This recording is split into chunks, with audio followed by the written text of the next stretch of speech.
Freddie had a lot of it in his mind.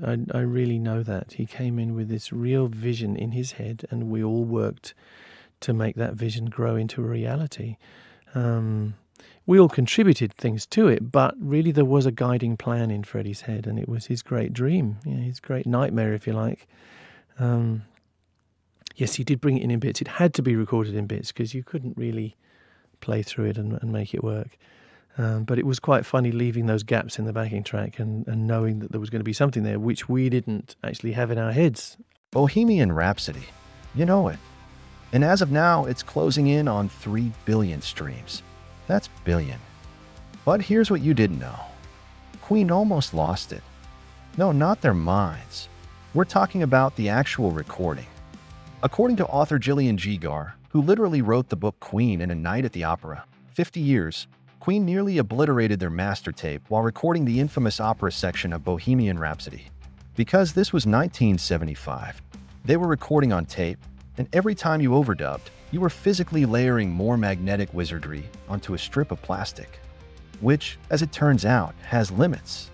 Julie Webb, a journalist from the NME who was present during the sessions, said the band sang Galileo at least 120 times. That's not creative commitment, that's vocal waterboarding. Brian May later admitted the tape got so thin from overdubbing that you could literally see through it when held up to the light. Being about a minute.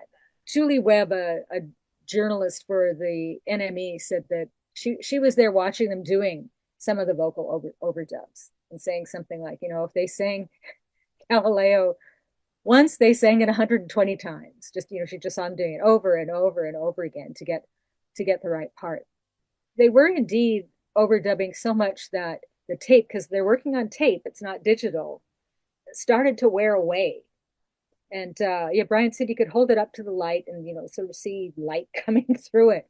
So they very quickly had to transfer it so that all this work wouldn't get rubbed off. I think it was Roy who said, there was some loss of sound. You get that much on there and, you can't hear everything that clearly. So he felt every time they added something, you would see a bit of a loss. But overall, it sounds fine. I mean, when they heard it complete, everyone was just stunned at what this sounded like, as you could imagine, hearing it after all that work. During an interview, Brian May also played the Bohemian Rhapsody guitar solo. Be possible to hear a little bit of that? You see, I don't know if you can see this stuff. You need the right setting, but it's like...